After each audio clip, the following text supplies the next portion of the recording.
Garuda na voz mais uma vez. Bem-vindos pela primeira, segunda, terceira, milésima, bilionésima vez.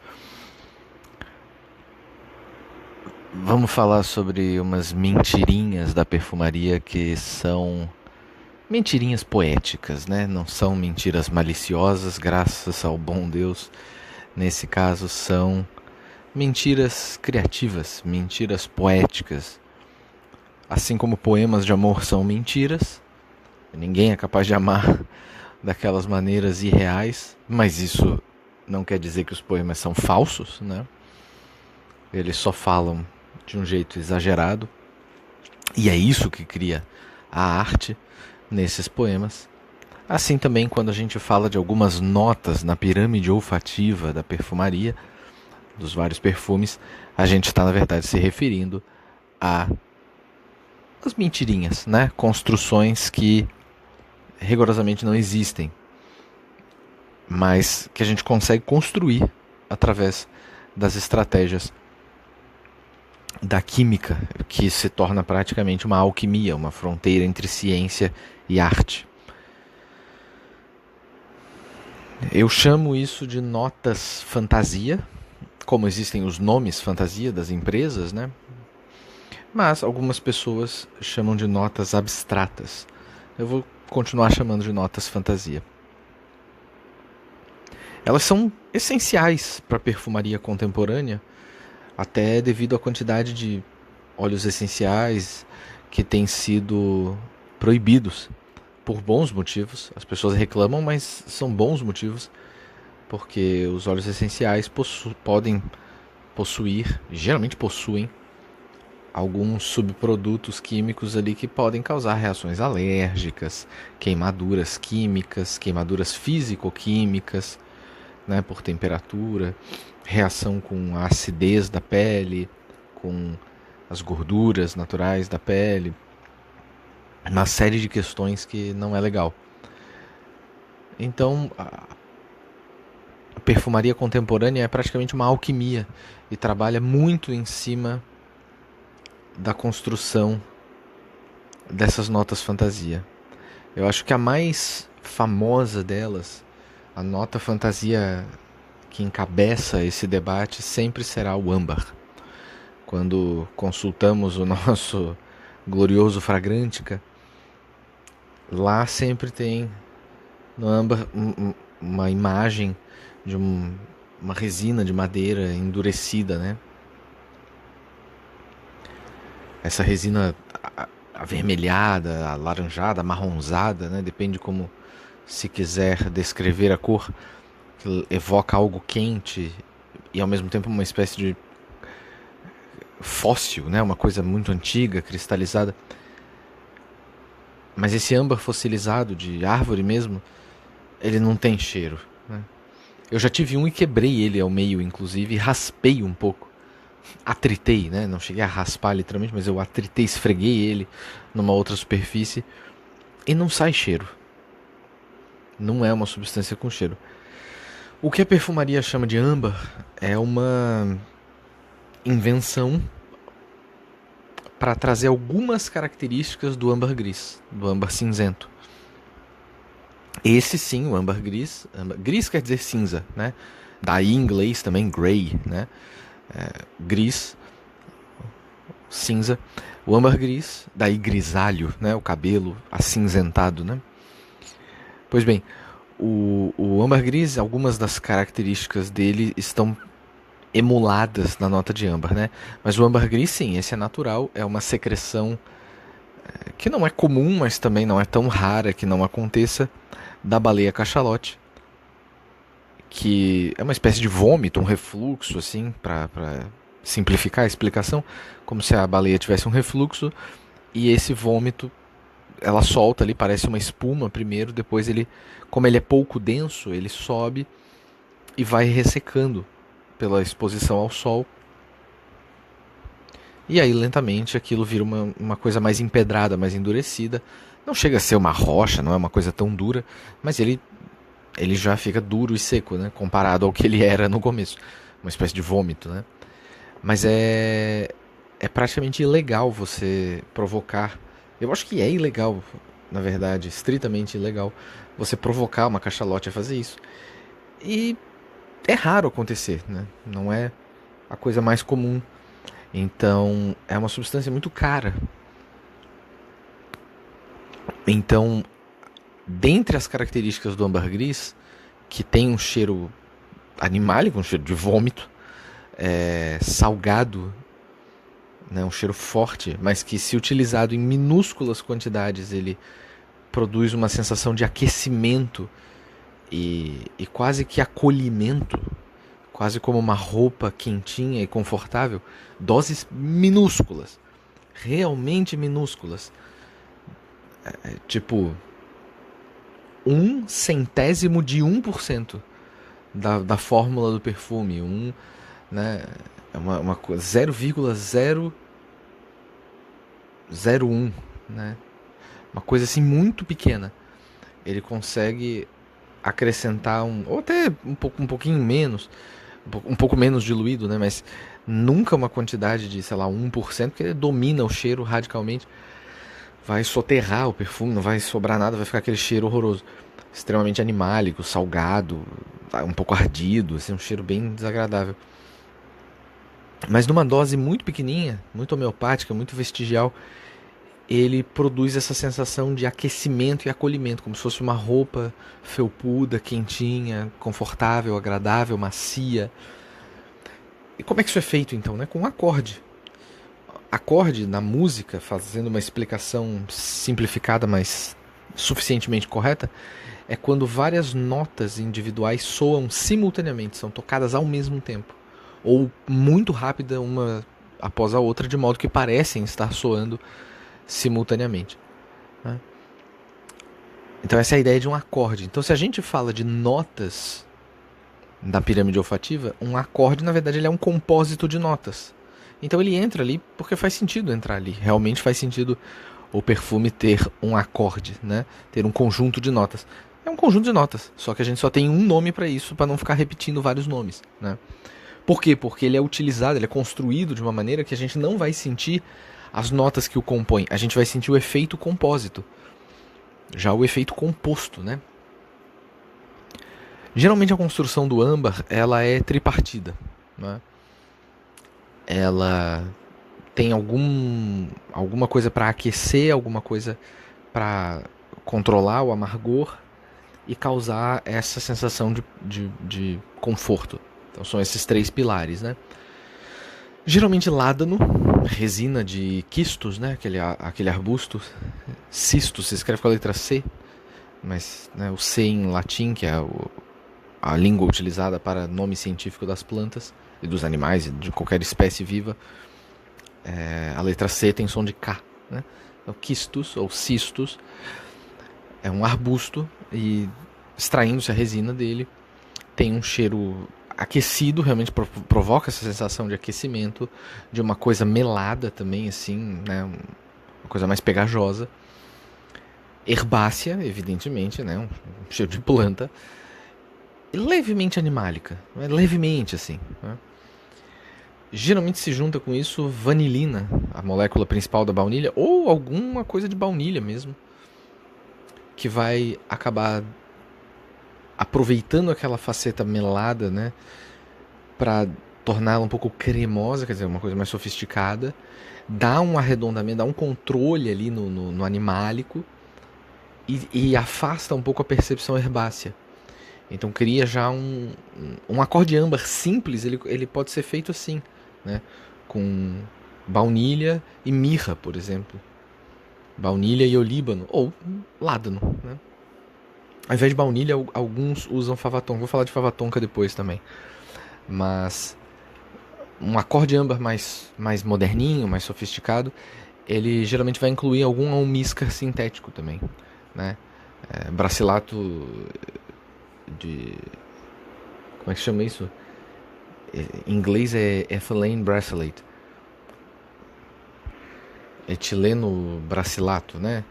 Também conhecido como musk tea, né? Ou seja, o almíscar T, letra T maiúscula. É um almíscar, já falei dele, né? Um almíscar levemente adocicado, com características de baunilha, sutis, é evidente, ele é um almíscar, né? Mas ele é sintético, mas ele é uma remissão assim à baunilha, né? Ele é usado bastante como fixador. É uma nota de base. Ele é usado até em produto de limpeza, tá, gente? E até em cosméticos, tá? Até porque ele é muito suave, né? E muito duradouro ao mesmo tempo. Algumas pessoas descrevem que ele lembra também uma farinha. Eu não entendo muito bem essa lógica, mas tudo bem. Então, né, resina de ládano, um pouquinho de vanilina ou algum outro extrato de baunilha, alguma outra característica da baunilha, e almíscar sintético, por exemplo, etileno bracilato ou o famoso galaxolide, né? Como esses dois almíscares, por exemplo, eles têm mais uma sensação do que um cheiro, eles contribuem mais nessa dimensão, né? Uma sensação assim de pele limpa, macia, uma coisa confortável, e causam uma boa difusão, ao mesmo tempo que provoca uma duração prolongada. Então esse acorde de âmbar ele passa a fazer parte muito daquilo que a gente chama de fundo, notas de fundo, né? Ele vai ficar lá na base, sustentando tudo, demorando muito para sair, e dá essa arredondada, essa completada nas partes que faltam do perfume, né? Isso porque esse acorde ele vai acabar virando uma grande festa, assim, um grande festim de ésteres, fenóis, lactonas. Isso vai dar uma construção assim que é cremosa e ao mesmo tempo aquecida, né? O ládano, por exemplo, é rico em ládano, né? É rico em labdanólidos, labdanum, né? Com aquele B mudo ali no meio, labdanólidos, que vão trazer essa característica de coisa de resina quente, né? Aquela cor da imagem do âmbar no fragrante, né? Aquela coisa aquecida. A baunilha, por exemplo, a vanilina e a heliotropina, que também tem na baunilha, né? Vão colaborar para essa construção. E os almíscares, com suas estruturas macrocíclicas, vão trazer esse conforto. Tudo isso forma essa espécie de acorde, essa espécie de nova sonoridade, falando de notas musicais, essa espécie de novo cheiro, de nova nota. Porque, claro, é tudo em doses muito, muito controladas para nenhum dominar os outros, né, e transparecer. Que aí, realmente, quando é assim, o perfumista coloca lá na pirâmide olfativa ládano, baunilha, almíscar, né? Não vai botar qual é o tipo de almíscar que ele usou, mas vai colocar lá almíscar, né? Que essa é a ideia. Essa é a ideia. Quando sobressai muito um deles, vai estar destacado na pirâmide olfativa. Quando não, quando ele é feito para construir o âmbar, ele é feito para construir. O que pode acontecer é de ser um perfume que já tem ládano, já tem baunilha em destaque, e aí o sujeito vai lá e bota um acorde de âmbar ainda. Aí complica, né? Aí complica a própria vida. Porque aí ele vai correr o risco de ressaltar demais uma dessas facetas e o acorde de âmbar propriamente dito desaparece. Os efeitos dele, alguns dos efeitos, como a duração devido aos almíscares, pode perdurar, pode se manter, mas a percepção do acorde especificamente chamado âmbar não sobrevive, né? Mas bem, se produz essa sensação de realmente uma molécula virtual, né? Ela não é real, ela é real na medida em que ela é percebida, mas ela não é real quimicamente falando, né? Ela é verdadeira da perspectiva estética, da percepção olfativa, da nossa estesia, dos nossos sentidos, né? Mas ela não é presente de maneira química. Isso é muito interessante. É por isso que eu falo, perfumaria é uma mistura de ciência e arte, né? E todas as artes, no fundo, são assim, na verdade, né? Mas essa é uma reflexão que vai ficar para outro momento.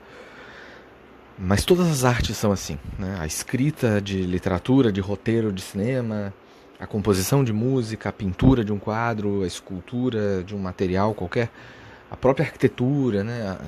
Até o design de moda, tudo. Você precisa criar alguma coisa original, criativa. Não necessariamente original é uma coisa sobrevalorizada. Você precisa criar alguma coisa E você tem os limites das técnicas, das ferramentas, dos materiais que estão disponíveis. Então é sempre uma negociação com os avanços técnicos, científicos da humanidade. As artes, elas não estão separadas das ciências. As ciências parecem estar um pouco separadas das artes hoje, uma certa arrogância científica. Mas não vamos ser anticientíficos aqui, nem neste país, nem nesta economia, né, gente? Porque aí é complicado. Mas essa é uma discussão mais sofisticada que, se alguém quiser se aprofundar, ler grandes pensadores contemporâneos, gente de 1980 para cá, 1990 para cá, até tem material. Mas aí é coisa para nível doutorado em sociologia, filosofia, né? Tô falando aqui de leituras realmente afiadas.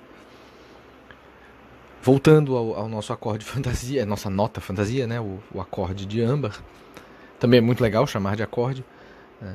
Mas vocês vão entender por que eu falo nota fantasia depois, quando a gente chegar nas notas mais individuais, que não são exatamente um acorde, na nomenclatura comum que se usa. Então, o âmbar ele produz a partir de várias moléculas, várias substâncias químicas, que rigorosamente são separadas, né? São misturadas dentro do perfume, mas foram selecionadas separadas, produz essa percepção de uma única coisa. De um único cheiro que teria um peso molecular bem alto, né? Seria uma substância muito densa, muito pesada, que demora a sair, que o cheiro fica lá no fundo, na base, sustentando, aquecendo tudo, né? E eu particularmente gosto muito de dar 2 exemplos, né? O Shalimar que é um espetáculo de perfume, não sei como é que não se fala dele até hoje. Um espetáculo, uma coisa maravilhosa. O Grand Soir, de Maison Francis Kurkdjian, né, se vocês lembrarem, ele tem lá no fundo âmbar, baunilha, fava tonka, almíscar e cedro. No meio ele tem, no coração, no meio, né, enfim, ele tem benjoim, que dá uma adocicada também, depois a gente vai falar dele também. E na saída ele tem ládano espanhol. Bom, aí a procedência do ládano é o Francis que sabe, nem eu não, muito pouco me compete nessa dimensão. Mas tem lá, olha só, tudo o que precisa para fazer o âmbar está presente. Ládano, não importa a posição que ele disse aqui, né, que está na pirâmide olfativa. Isso aí não importa tanto, tá? Isso aí é outra mentirinha, né, comercial. Não é uma mentirinha muito artística, mas é uma mentirinha comercial. Mas tudo bem, né? A gente aceita, até nos ajuda a interpretar os perfumes e tal. Ládano, vejam bem, ládano. O benjoim também, que dá uma adocicada, não falei dele, mas pode entrar aqui também. Mas tem ládano, tem baunilha, fava tonka também, que é quase uma baunilha, né, uma coisa doce também, e almíscar. E aí tem cedro também, que também vai dar uma amargada de novo, vai puxar para o lado do ládano ali, né? Vai puxar para essa coisa mais amarga, mais escura, mais fechada, mais densa, mais pesada. E até um pouco seca, né? E aí está listado, junto com tudo isso, âmbar. Claro, o âmbar já estava pronto, né? Ele nem precisava colocar aqui. Mas ele coloca por quê? Porque existe então essa base de aquecimento do perfume e existem essas outras notas, essas outras substâncias químicas que vão produzir a sensação de baunilha, de fava tonka. É por isso que eu falei, existe a nota destacada e existe o acorde. Mas vamos continuar, né? Tem mais nota fantasia aqui para falar ainda. Mas bem, como eu dizia, só para finalizar, eu acho melhor, deixa eu finalizar, é melhor assim. Shalimar tem um âmbar sensacional. Grand Soir, âmbar sensacional. E se alguém quer sentir simplesmente o acorde de âmbar do começo ao fim, não interessa o que está listado na pirâmide olfativa, sinta Pure Myrrh and Tonka. Myrrh, eu acho que seria a pronúncia correta. Pure Myrrh and Tonka, de Jo Malone. Pura mirra e fava tonka, né? É o título, é o nome do perfume, é isso que quer dizer. Apenas mirra e fava tonka. É uma possibilidade de construir o acorde âmbar. A versão com ládano é a versão mais clássica, mais tradicional, mas é possível substituir por olíbano, mirra, como eu falei. Até algumas madeiras mesmo, né? Cedro e tal. Se quer sentir, se quer entender, né? O que é âmbar? O que é um perfume ambarado? O que é o acorde de âmbar? Pure Myrrh and Tonka, de Jo Malone. É um espetáculo espetáculo, um perfume super confortável, aquecido, levemente docinho, agradável. Um abraço de mãe quando a gente terminou o namoro no meio da adolescência. É uma coisa assim, um conforto, um carinho em forma de cheiro. É um negócio espetacular. É inclusive um perfume excelente para perceber simplicidade e elegância, né? Que agora no Brasil tá uma coisa de louco. Não, o perfume tem que ter projeção, tem que projetar durante 90 meses. E tem que...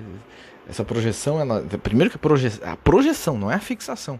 Né? A fixação tem que durar 45 anos, né? Mas a projeção tem que ficar 90 meses projetando num raio de 12 quilômetros, né? Quer dizer, as pessoas não estão mais usando perfume para si. E para as pessoas que elas conhecem, que vão chegar, vão cumprimentar, vão passar muito por perto, né? Então tá uma deselegância horrorosa, né?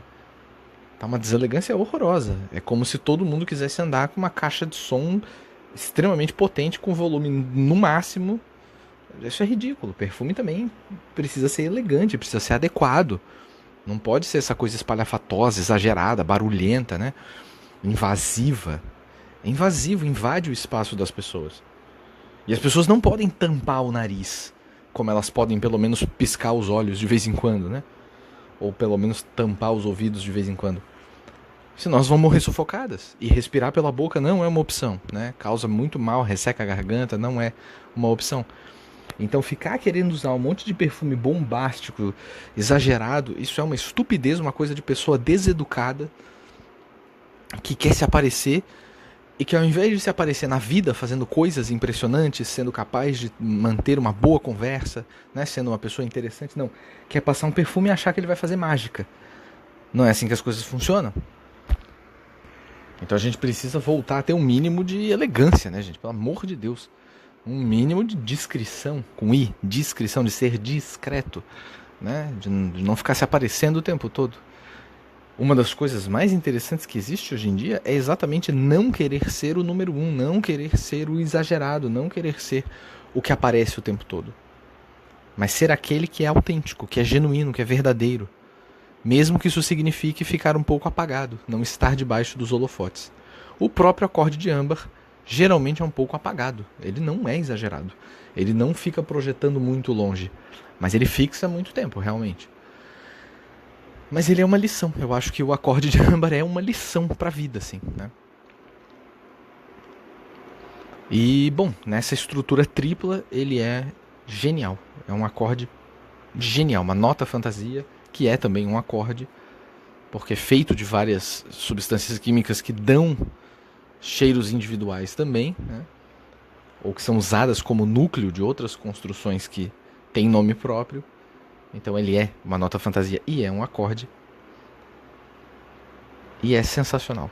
Recomendo muito realmente experimentarem o Pure Mirror and Tonka do John Malone. Recomendo demais. Se puderem, numa loja, borrifa no braço, ali agradece a atendente e tal e vai embora. Um espetáculo de aula de como construir um perfume simples, singelo, quase simplório, porém extremamente eficaz, extremamente sofisticado, extremamente agradável. Não tem evolução, mas a ausência de evolução, pelo menos uma evolução notável, com variação de notas, mas a microevolução que ele apresenta, como um mantra, uma composição repetitiva, quase hipnótica. Alguns gêneros de música eletrônica trabalham assim, algumas formas de música tradicional da Índia trabalham assim, e outros gêneros também. Algumas formas de subgênero extremo do heavy metal trabalham assim também. Repetições, aquilo vira quase uma hipnose, um mantra, e vai produzindo micro variações, pequenos detalhes que vão mudando naquela textura, e você vai ganhando uma nova apreciação. É um pouco como tomar chá para quem toma muito café. São sabores mais fracos, a princípio, mas eles são mais sofisticados. O café muitas vezes é muito forte, muito torrado, muito intenso, especialmente nessa conjuntura em que nem todo mundo pode bancar um café mais gourmet, né? Um café de qualidade, que na verdade deveria ser o café que a gente deveria receber aqui dentro, né? Porque a gente que produz, a gente deveria ter direito de consumir boa qualidade. Mas não, tudo isso é exportado, porque daí quando é exportado paga em dólar, e os latifundiários, donos de grandes terras, muitos deles que são deputados, são senadores, né? Fiquem ligados aí. Eles querem ganhar em dólar, né? Eles querem garantir o deles e a gente que se dane. Então, é como essa comparação, né?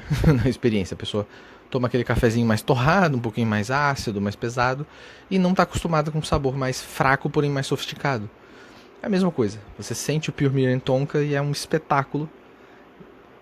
E ele é uma aula de um perfume que é um único cheiro a vida toda e é maravilhoso.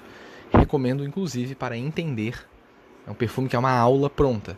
O que é âmbar? Sente aquele perfume. Pronto, resolvido o problema.